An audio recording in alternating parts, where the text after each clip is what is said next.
করতে কোনো যোগ্যতা লাগে না, ধৈর্য আনতে যোগ্যতা লাগে। প্রতিশোধ ক্ষণিকের আনন্দ মিটায়, আর ক্ষমা করলে সারা জীবনের তৃপ্তি পাওয়া যায়। এগুলো রাসূল শিখিয়েছেন। কে শিখিয়েছেন? রাসূল শিখিয়েছেন। আল্লাহ তাআলা সেই জন্য বলছেন, বান্দা শোনো, ঈমান যদি এনে থাকো, তোমার ইচ্ছায় তুমি চলতে পারবা না, চলতে হবে আমি আল্লাহ আমার আইন মতো চলতে হবে, আমাকে ফলো করতে হবে। কার কথা? আল্লাহর কথা।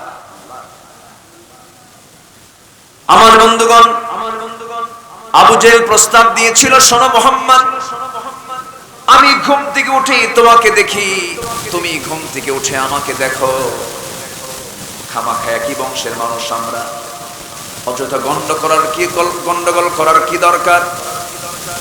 তুমিও থাকো আমিও থাকি, তোমার আল্লাহকে আমি বৈধতা দেব, তুমি আমার লাত মানত ওজ্জাকে বৈধতা দিয়ে দাও, আমারটাও সুলুক তোমারটাও সুলুক। এরকম বলার লোক এখনো আছে না নাই বলেন?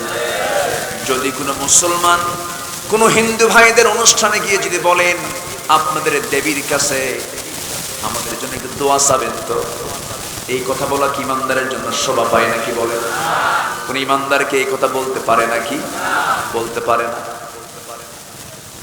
যেটা অন্যায় কে অন্যায় বলতে হবে, হককে হক বলতে হবে।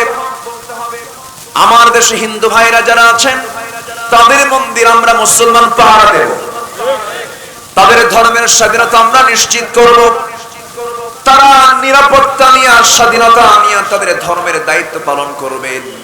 কিন্তু আমি মুসলমান, তাদের ধর্মের প্রশংসা করতে গেলে আমার ইমানের মধ্যে গলত সৃষ্টি হয়ে যাবে, ঠিক কিনা? আমি ওই জাতীয় কোনো কথা বলতে পারবো না, তাহলে ইমানের কি হবে? গলত হবে, ইমান ভঙ্গের কারণ হয়ে যাবে। আপনারা এত সুন্দর মানুষ, আমি তো আশ্চর্য হয়ে যাচ্ছি, এত রাতে মানুষ বসে বসে শোনে। বলি আলহামদুলিল্লাহ, জোরে বলি আলহামদুলিল্লাহ। আপনার কষ্ট হচ্ছে না তো? বলি আলহামদুলিল্লাহ। খুব সুন্দর মানুষ নেই, সাদা মাঠা, একদম আস্তে করে এসে বসে গেলেন।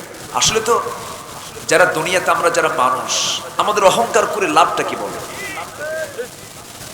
অহংকার তো বান্দার না। কিসের অহংকার? আমার জন্ম সবেগে নির্গত এক ফোঁটা পানি থেকে, অহংকার কিসের? মরে যাব, আমার নামটা পর্যন্ত চেঞ্জ হয়ে যাবে, তখন কেউ বলবে না যে হুজুরকে ঘর থেকে বের করো, বলবে না রবিউল ইসলামকে ঘর থেকে বের করো, বলবে না মন্ত্রীকে ঘর থেকে বের করো, বলবে না চেয়ারম্যানকে ঘর থেকে বের করো, বলবে সন্তান পর্যন্ত তার বাপের লাশকে বের করার জন্য বলবে লাশ ঘর থেকে বের করো। আমার নাম কি হবে?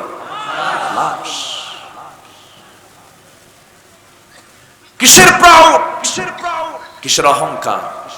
একটু যদি ভাবি, তখন আমার মধ্যে প্রতিশোধ আসবে না, আমার মধ্যে আসবে ক্ষমা।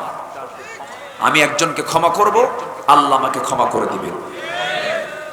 রাগ করতে কোনো যোগ্যতা লাগে না, ধৈর্য আনতে যোগ্যতা লাগে। প্রতিশোধ ক্ষণিকের আনন্দ মিটায়, আর ক্ষমা করলে সারা জীবনের তৃপ্তি পাওয়া যায়। এগুলো রাসূল শিখিয়েছেন। কে শিখিয়েছেন? রাসূল শিখিয়েছেন। আমার কেমন যেন হয়ে গেছি, কিছু পাইলেই, কিছু পাইলেই আমরা ব্যাকুল হয়ে পড়ি না। আমি তো এসেছি অস্থায়ী জায়গায়, স্থায়ী জায়গায় বাপের ভিটা আবার ফিরে যাব ইনশাআল্লাহ। বলেন, বাপের ভিটা কোথায়? মকসুদপুর, জান্নাত। জোরে বলি ইনশাআল্লাহ। বাপের ভিটা কোথায়? জান্নাত। জান্নাত কোথায় বলেন? এখন বলেন জান্নাত কোথায়? এর আগে তো জানলাম আল্লাহ কোথায়।